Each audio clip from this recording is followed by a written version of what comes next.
بسم الله الرحمن الرحیم. قدرمنو شاګردانو السلام علیکم ورحمت الله وبرکاته. هیله یم چې ټول روغ جوړ او د صحت جامه مو په تن وي. زه سلیمان مومن نن بیا له تاسو سره د 11 ټولګي د انګلیسي ژبې د مضمون په برخه کې همکار یم او هیله یم چې تاسو خپل تیر درس او کورنۍ دنده زده کړې وي او په سمه توګه مو اجرا کړې وي. دوستانو مخکې له دې نه چې خپل درس شروع کړو زه له تاسو څخه هیله کوم چې خپل اړوند درسي مواد له ځانه سره ولرئ لکه کتاب، کتابچه، قلم او تختې ته متوجه اوسئ. هر څه چې زه په تخته باندې لیکم تاسو یې ځان سره نوٹ کړئ او په کور کې زده کړئ. نو ګرانو دوستانو زموږ او ستاسو تیر درس د ګیوینګ انسټرکشنز یا د هدایت ورکولو په برخه کې موږ او تاسو امریه جملات ولوستل چې څنګه کولی شو یو چا څخه یو چا ته پیشنهاد وکړو یا د هغې څخه یو تقاضا وکړو یا په هغې یو امر وکړو. نو د دې اړوند مسایل موږ او تاسو ولوستل. نن راځو خپل نوي درس ته چې هغه عبارت دی له if plus present future. if سره له present tense او future tense چې دغه سټرکچر موږ او تاسو نن تشریح کوو او د دې په اړه بحث کوو. نو ګرانو دوستانو پیج نمبر 9 نهمه صفحه یونټ 1 لومړی برخه لیسن 4 څلورم درس. look at the following sentences. لاندو جملاتو ته وګورئ. نو څنګه چې تاسو دغه سټرکچر ګورئ راځو د دې په اړه لږ معلومات ورکوو. په حقیقت کې دغه سټرکچر چې دی دا د کنډیشنل سنټنسز په نامه هم یادیږي. کنډیشنل sentences. Conditional sentences. دغه سټرکچر د کنډیشنل سنټنسز یا شرطي جملاتو په نامه هم یادیږي چې په دې جملاتو کې موږ او تاسو یو شرط وضع کوو په دې امکان سره چې دغه شرط زموږ او تاسو په واقعیت باندې بدل شي، ریل وي یعنی واقعي وي. نو موږ او تاسو وایو چې this structure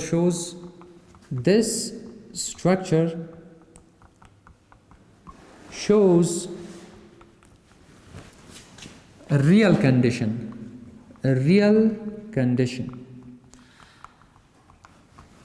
دغه سټرکچر چې تاسو ګورئ if plus present او ورسره future tense دغه سټرکچر موږ او تاسو ته ښیي چې موږ او تاسو دغه شرط چې دی دا په واقعیت کولی شي چې مثال دا واقعیت ته بدل شي او د واقعي بڼه ځان ته واخلي.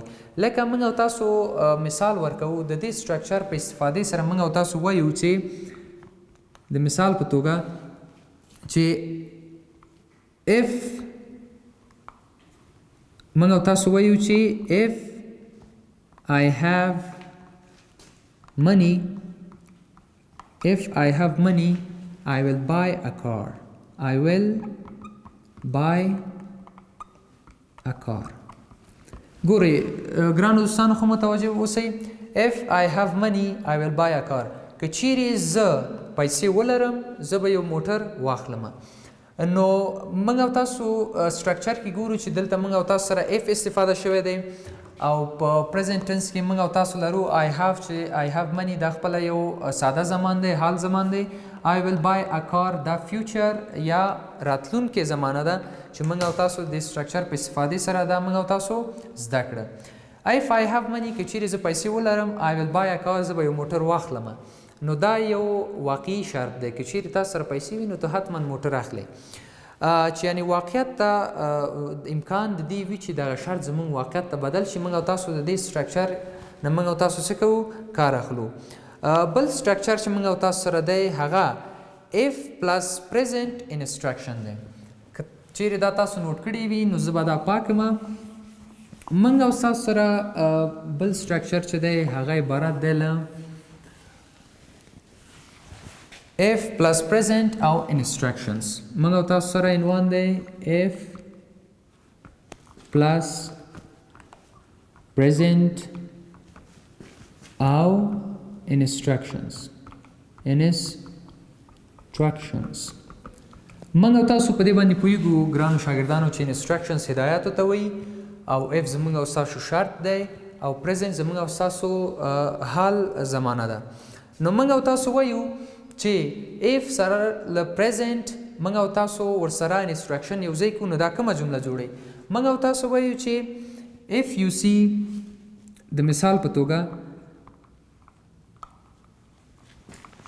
if you see red lights if you see red lights که چیرې تاسو سور څراغ ګورئ do not go د هغې څیز څخه مه تېرېږه یا د هغې څیز څخه مه ځه if you see red lights do not go کله چې تاسو سور څراغ ګورئ په ترافیکي اشاراتو کې نو له هغې څخه به تاسو نه تېرېږئ do not go یعنې مه تېرېږئ که چیرې تاسو په موټر کې اوسئ نو ګرانو شاګردانو بل سټرکچر موږ او تاسو سره چې دی انسټرکشن پلس if پلس present نو دلته برعکس دغه سټرکچر راخیستل شوی د دې هغه برعکس دلته موږ او تاسو کار کوو دلته په اوله کې موږ او تاسو سره انسټرکشن راځي لکه موږ او تاسو do not go راولو د جملې سر ته د مثال په توګه موږ وایو do not go مزه مه تېرېږه if you see red lights if you see red lights د سړک څخه مه تېرېږه که چیرې ته سور څراغ ترافیکي څراغونه ګورې نو د سړک څخه مه تېرېږه نو هیلهمند یم دوستانو چې تر دې دمه مو درس زده شوي راځئ چې لږ مخته لاړ شو او په نورو مثالونو په کتاب کې چې لیکل شوي په دې باندې کار وکړو if you eat too much که چیرې تاسو ډېر خواړه وخورئ you will become fat تاسو به چاق شئ if you drive too fast که چیرې تاسو ډیر په چټکۍ سره موټر چلوئ the traffic police will stop and fine you ترافیکي پولیس به تاسو ودروي او تاسو به جریمه کړي راځو if plus present instructions ته لکه څنګه چې ما تاسو ویلې if you want to see a fireman که چیرې تاسو غواړئ چې یو اطفایچي وګورئ walk past your local fire station any day of the week د هفتې په هره ورځ کې چې هره ورځ تاسو خوښه وي کولی شئ چې تاسو د اطفایي مرکز ته لاړ شئ او دغه شخص وګورئ we can also څلورمې برخې ته راځو we can also write instructions with if like this موږ او تاسو څنګه چې کار وکړو برعکس هم کولی شو چې دا استعمال کړو لکه walk past your local fire station خپل اطفایي مرکز ته لاړ شئ محلي کومه اطفایي مرکز چې وي if you want to see a fireman که چیرې ستاسو خوښه وي چې یو اطفایچي وګورئ نو دغه نور مثالونه چې تاسو ګورئ لاندې دا به تاسو له ځان سره نهمه صفحه د اول شمیرې نه شروع تر پنځمه پورې دغه تاسو ځان سره ځواب کوئ او په خپلو کتابچو کې په دقت سره ګرانو شاګردانو ښه ګرانو شاګردانو راځو لسمې صفحې ته صفحه راواړوئ تاسو پیج نمبر 10 لسمه صفحه لیسن 5 پنځم درس یونټ 1 لومړی برخه رایټینګ فرام نوټس د یادښتونو څخه لیکل یعنی کله داسې کېږي چې موږ او تاسو څو یادښتونه راټولوو د هغې څخه یو لیک لیکو نو دا هم زموږ او ستاسو په لیکلې بڼه باندې یا د رایټینګ په برخه کې موږ او تاسو سره ډېره مرسته کوي sometimes students visit interesting places in their local region or people with interesting jobs بعضې وخت داسې کېږي چې شاګردان خپلو هغه محلي ځایونو ته د لیدلو دپاره ځي او بعضې خلک د خوښې وړ کوم وظیفې چې دي هغوی سره ملاقات کوي they come and talk to other students in the class هغوی راځي او د خپلو همصنفیانو سره د خبره کوي یا د هغوی سره د موضوع شریکوي The letter below was written by a boy at a high school in Kabul. دغه لاندې کوم لیک چې دی دا د یو هلک لخوا لیکل شوی ده چې هغه د کابل د اطفایي مرکز په مکتب کې ښوونه لیده First study the letter with your teacher.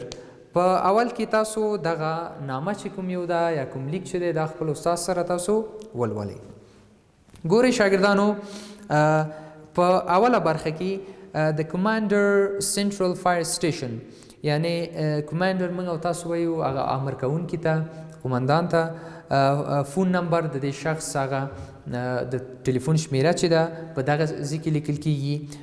کابل افغانستان د دې څه شی دی؟ ادرس دی. سید دا هغه شخص ادرس دی چې تاسو غواړئ هغې ته دغه لیک ولیږئ یا چاته چې تاسو لیک استوئ هغه به په دې برخه کې څه کیږي؟ درج کیږي. په ښي خواته چې تاسو کوم ادرس ګورئ دا ستاسو لخوا نه دی. هر څوک چې دغه لیک لیکي هغه به خپل مکمل ادرس دغه ځای کې درج کوي. لکه سید عبدالله سادات کلاس 11 سید عبدالله سادات 11 صنف نادریه های سکول نادریه عالی لیسه کارت پروان فون نمبر د ټلیفون شمیره کابل افغانستان ادرس دی 19th of March 2009 19 د مارچ 2009 کال. نو ډیر سر که چیرې ستاسو لیکنه یو ښاغلي ته وي نو تاسو د ډیر سر نه کار اخلئ او که چیرې ستاسو لیکنه یو آغلي ته وي نو تاسو به د څه شي نه کار اخلئ؟ ډیر میډم. ډیر میډم د آغلو دپاره څه کیږي؟ د ښځینهو طبقو دپاره څه کیږي؟ ډیر میډم. دا څه کیږي؟ استعمالیږي. هو ځینې وخت داسې کیږي چې تاسو یو لیک چاته لیکئ خو تاسو ته معلوم نه وي چې دا به آغلی وي که ښاغلی نو تاسو به دواړه ذکر کوئ. تاسو به دغسې لیکئ چې ډیر سر او میډم. نو په دې حالت کې تاسو ته معلوم نه دی چې دغه لیک چې چاته تاسو لیږئ د دې جنسیت تاسو ته معلوم نه وي. ښه راځو دغه لیک لولو او وروسته بیا ورباندې خبرې کوو. I am a pupil at Nadiriyah High School in Kabul. زه یو شاګرد یم د نادریه په عالي لیسه کې په کابل کې.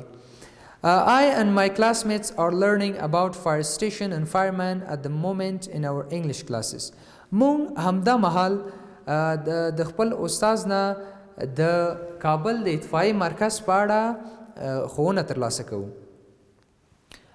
We are interested in visiting a fire station to find out what it's really like. مونږ د دې ډیر علاقمند یو چې تر څو په دې باندې پوه شو چې دغه اطفائي مرکز په حقیقت کې څنګه وي. If it is possible to arrange a visit to our fire station for our class, آیا دا امکان لري چې تاسو مونږ ته یو ملاقات د اطفائي مرکز سره تاسو برابر کړئ؟ We could come on any weekday at any time. مونږ د هفتې په هر ورځ کې راتلی شو او په هر وخت کې. If this is not possible که چیرې دا امکان ونه لري can somebody from the fire station come to our school and talk to the members of the English department about a day in the life of a fireman or a fire station. که چیرې دا امکان نه لري آیا دا امکان لري چې د اطفائي د مرکز څخه یو څوک راشي او د انګلیسي ژبې د ډپارټمنټ سره هماهنګ شي او موږ ته د یو ورځې دپاره ښوونه راکړي د اطفائي د مرکز په اړه. I am looking forward to hearing from you. Thank you. زه ستاسو سترګې په لار یم یا تاسو ته انتظار کوم چې له تاسو څخه ځواب واورم. Thank you. ډیره مننه. Yours faithfully ستاسو په وفادارۍ سید عبدالله سادات چا چې دغه لیک لیکلی. نو په دغه ځای کې به تاسو خپل نوم ذکر کړئ او اړوند مسایل.